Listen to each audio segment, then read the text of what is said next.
asked, can the United States do something or it's too expensive? To give you guys some background, we go to YouTube for this video.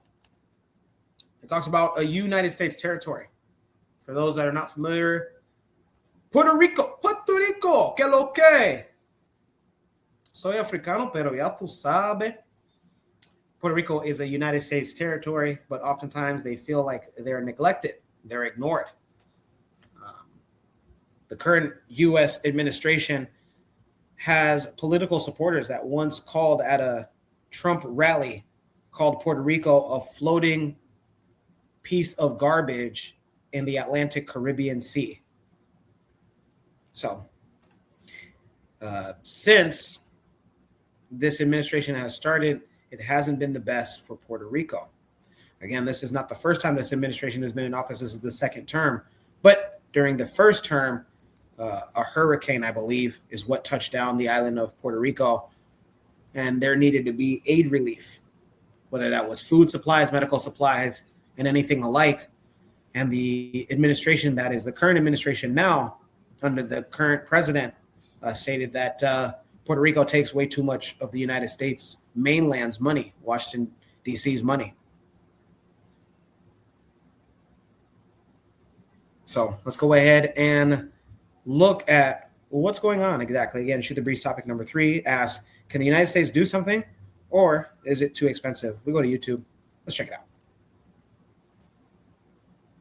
This morning, the worsening water crisis in Puerto Rico. The Puerto Rican government now forcing communities across the U.S. territory to ration water amid a crippling drought. In San Juan and other cities, hundreds of thousands of residents having their water supply cut off 48 hours at a time. These tankers being used by the government to deliver much-needed water throughout the territory. We asked Sonia Maldonado Renta how many times a day she fills these plastic bottles. Morning, noon, and afternoon, all the time. This is unbelievable. We're in a developing country. July was the driest month ever recorded in San Juan in more than 120 years. Roughly 68% of Puerto Rico is now experiencing extreme drought, and there is little relief in sight. The Carraizo Reservoir, the primary drinking source for the city of San Juan, looking depleted.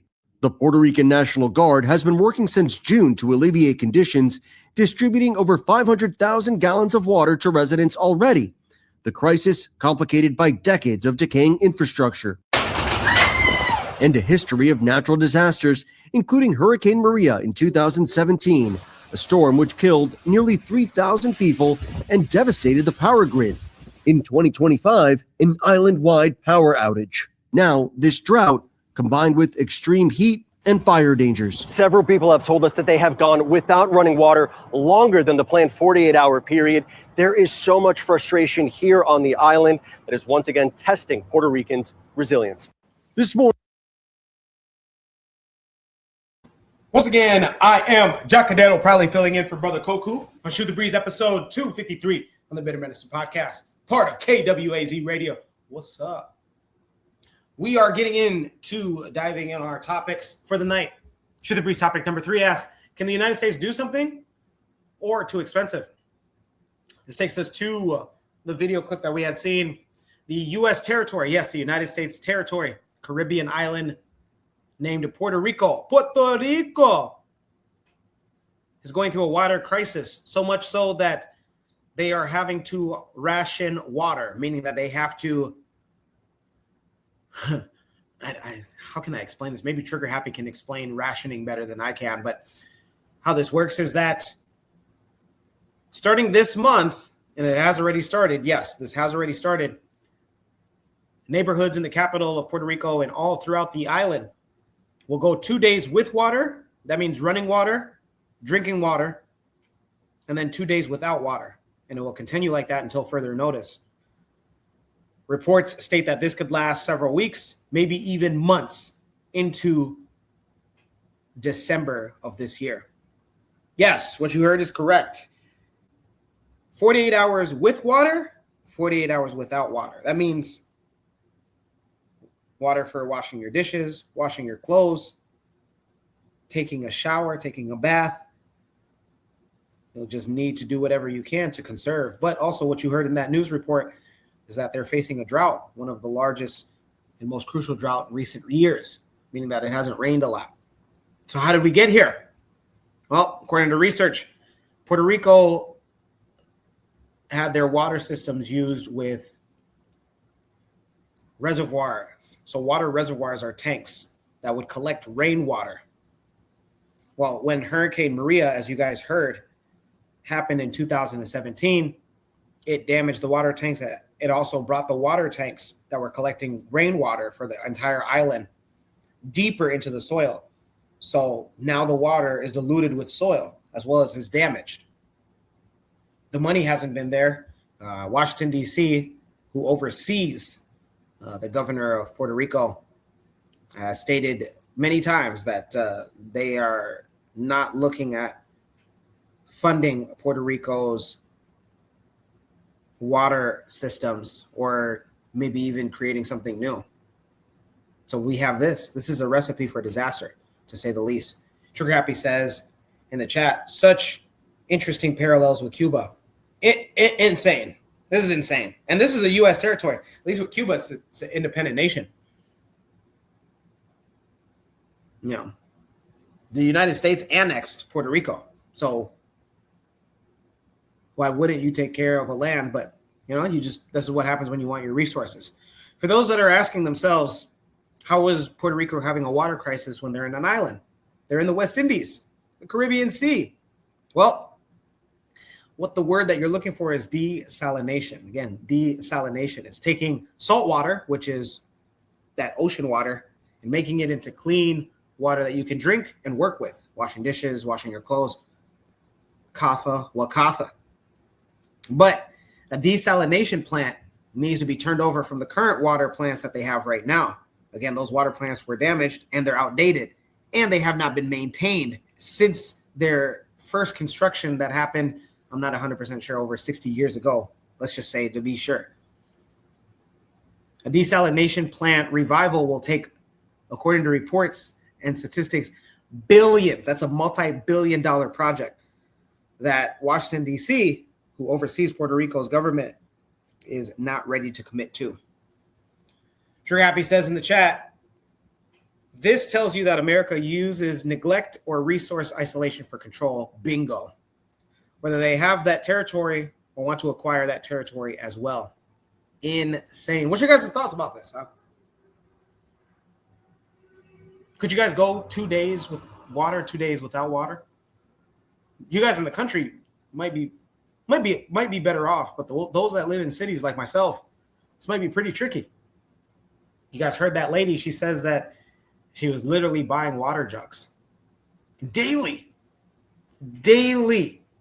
She reminds me of the Flint, Michigan crisis. Does anybody know if that was ever taken care of? And then wasn't there a gentleman that created I can't remember. Was it a water tank where he created water out of oxygen? You guys let me know. You guys know better than I do, but what a situation. What's your guys' thoughts? You guys, again, the Shoot the Breeze topic number 3 asks, can the United States do something or is it too expensive? Should the United States do anything? Again, I want all black walks of life in either the chat or on the panel. And maybe you feel like the United States shouldn't be doing anything about it. It's too expensive. Again, I did say that a desalination plant, which would take the ocean water and make it into drinkable and water that you can bathe and wash your clothes in, that'd take $1 billion plus US dollars. So why should that be in the US's US interests? Maybe you're foundational Black American. Maybe you feel like if they do this, why shouldn't the United States be giving reparations? Again, this is not necessarily meant to be a reparations talk, but maybe you're against the United States funding a water system revival for the island territory of Puerto Rico. Let me know. Trigger Happy says, I think that crisis is still ongoing. The Flint, Michigan crisis. Really? Hey. I know that NBA I guess you could call him a star. NBA star Draymond Green is from Flint, Michigan. And it's oftentimes that somebody that is just a civilian that makes it big in whatever arena, they now have to be called responsible for taking care of what, should have been allocated by the government to do. So I wouldn't be surprised if Draymond Green from Flint. Did you guys know that also Terry Crews, yes, the guy who played Julius in Everybody Hates Chris, he's also from Flint, Michigan. I wouldn't be surprised if those two were called to do something about the lead pipes that needed to be fixed, needed to be replaced in Flint, Michigan. It's really interesting. But again, back to this. Is the United States neglecting? Let's get into my thoughts about this. It's in the U.S. It's in their best. I feel like it's in their best interest. One, because you claim them as a territory. Now, we all know the United States, huh? Resource extraction, as well as just world domination. So it's like, hey, why not? Another island? Yeah, we'll take that. We'll just take it, even if there's not minerals or any other things. Maybe this is, Puerto Rico is a great military base. It's a place where you could position military and say, hey, any of these South American countries get out of line, we gotcha. Instead of having to fly from wherever in the United States, we can just go ahead and fly from Puerto Rico. Huh? It's a shorter flight. We use less fuel. So it's strategic. That's a strategic place. But nonetheless, it's like, hey, if Puerto Rico falls, you do know that, it can create a power vacuum, like what we're seeing in Haiti, where people who usually are up to no good. Remember those two gentlemen that I was talking about in the last video, Otieno and Adesanya? Puerto Rican Otieno and Adesanya. Now the things that they're doing at the corner stores, there's no accountability. If Puerto Rico falls, because again, this can bring protests. People can rise just from this. These are the things that create the will in people to say, yeah, I'm just going to go in the streets and we're going to protest now. And protests sometimes, a lot of times, especially in Africa, they can lead to rebellions. We're talking about militias. Now people are creating militias and saying, hey, we're taking arms against the government because you guys have bad governance. My grievance is you guys aren't taking care of the things that you guys said that you guys are going to do. My safety is at risk. My livelihood is in question day by day. So me and my friends, we formed a militia against the government, against this local government. And now you, as the governor of Puerto Rico, you could possibly be overthrown. If this continues into next year, this is insane. How do you expect people to live like this? How do you expect people to live like this? Again, I'm just trying to be objective here. From the governor of Puerto Rico, I'm doing everything in my power to try to find a solution for this. Again, 2 days with water, 2 days without water. And this is going to continue until when? Possibly December of this year? Yeah. Otieno and Adesanya? Yes, I think they might be making frequent tax collections. We're going to call it tax collections at the bodegas that they're standing in front of frequently. It used to be once a month that they used to do that. We're going to change that to every 3 days now. Yes. And what are you going to do about it? Because also in a situation like this, also the military can say, yeah, we're going to side with the civilians. Or they can also say, hey, we're not getting paid high enough for us to detain the common civilian that is practicing their constitutional right to protest. So what are you going to do? The governor has this might be an elaborate plan for the current U.S. administration in Washington, D.C. to get rid of the governor. Now that I think about it, Trick Happy, you let me know. Could this be a whole elaborate scheme? Now, again, Hurricane Maria, I mean, that's, a disaster, right? That's an earthly disaster.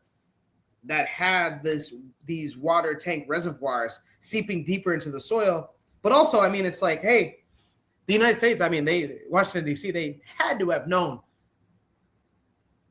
that the water pipes and the water system needed to be updated in Puerto Rico. And then they said, okay, hey, when something comes along and happens, whether it's an earthquake or a hurricane, it's going to make the water system worse. And eventually people are going to become frustrated because there's going to be a thing that they're not going to be able to correct. They're not going to be able to put a Band-Aid over a bullet wound that's going to hit. Could this be an elaborate scheme? Now that I think about it, maybe Trump is sick of the governor of Puerto Rico. Let's go ahead and let's look him up, huh? Sugar, you let me know. Is this you think this is an elaborate scheme to get rid of the governor of Puerto Rico and say, hey, your citizens are upset with you. They're not upset with me. They're upset with you. Let's take a look. Puerto Rican governor.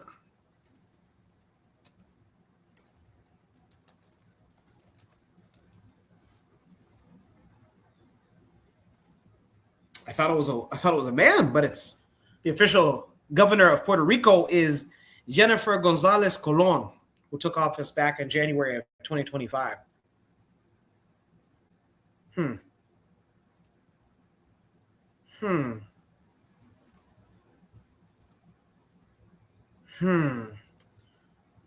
Tragapi says, that's if they have a better puppet they are ready to replace her with that they have there now. It's always about their aim. Maybe. Because how did you kidnap Nicolas Maduro and say, hey, we're going to leave your country like the way it is? Or it's, hey, we trust who's next in line because we've been training. This is not about Venezuela per se, but it is something interesting. Was this a whole elaborate scheme? I'm not convinced. But also, I do question it. This is really interesting. Culture education check said, what's going on, culture education? What's up?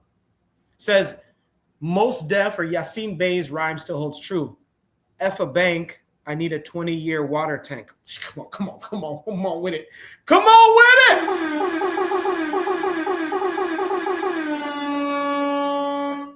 Look at that. F a bank, I need a 20-year water tank. He said that, huh? Wonder what song is that? Culture education. Once again, if you want to join in on the conversation, sounds like you guys really enjoy listening to me, huh? Please feel free to go ahead and click on that StreamYard link pinned to the top of the chat. You let me know. Let me know. Am I wrong? And then So that was the side of, is this the United States' responsibility? Again, Shoot the Breeze topic number 3 asks the question, can the U.S. do something or is it too expensive? About the Puerto Rican water crisis. Again, if you're just tuning in, Puerto Rico is going through a water crisis where because of so many different things that are happening, a drought, water tanks that were damaged and not taken care of, replaced, or maintenance, especially after Hurricane Maria back in 2017, Puerto Rico has to have water rationing, where they can only use water. Citizens in Puerto Rico can only use water for 48 hours, and then they'll not have water in their home for 48 hours, and then they'll have water again. Can the U.S. do something about this?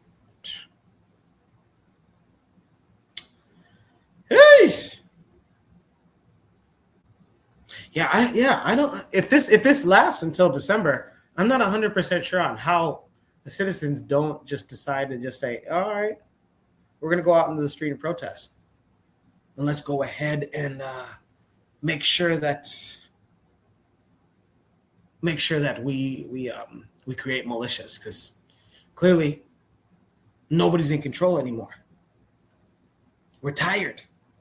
They say that, when people start getting really, really hungry, and you can take hunger and use that as a metaphor for so many different things.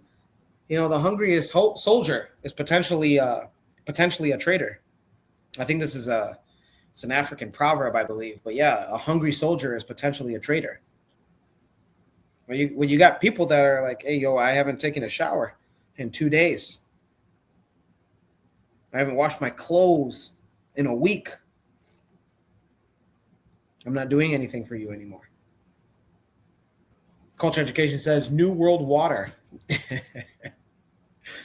I like puns. I enjoy puns. I enjoy puns a lot. Let me know what your guys' thoughts. It's something very interesting. How about this?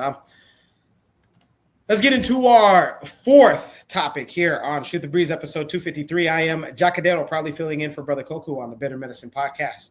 And we're moving along, huh? We're moving along. Oh, Culture Education says that's the name of the song. Really? New World Water. I'll have to check it out. That's the name I cannot forget. New World Water. Speaking of beverages and food, huh? Water, you guys get it? Let's go ahead and let's get into Shoot the Breeze topic number 4. And it deals with that. Food, water, and everything outside and in between. Maybe even a dessert, huh? Some of you guys enjoy using your free time doing lots of things. Riding a bike, writing a poem, learning a new language, playing chess, huh? Or maybe even creating a new vaccine, huh? And why not? Why not, huh? Culture Education says, check it out. I will. Also, how about this, Culture Education? How about you check this out, huh? How about you got something for me to check out? How about you check this out? Let's go ahead and check out Shoot the Breeze topic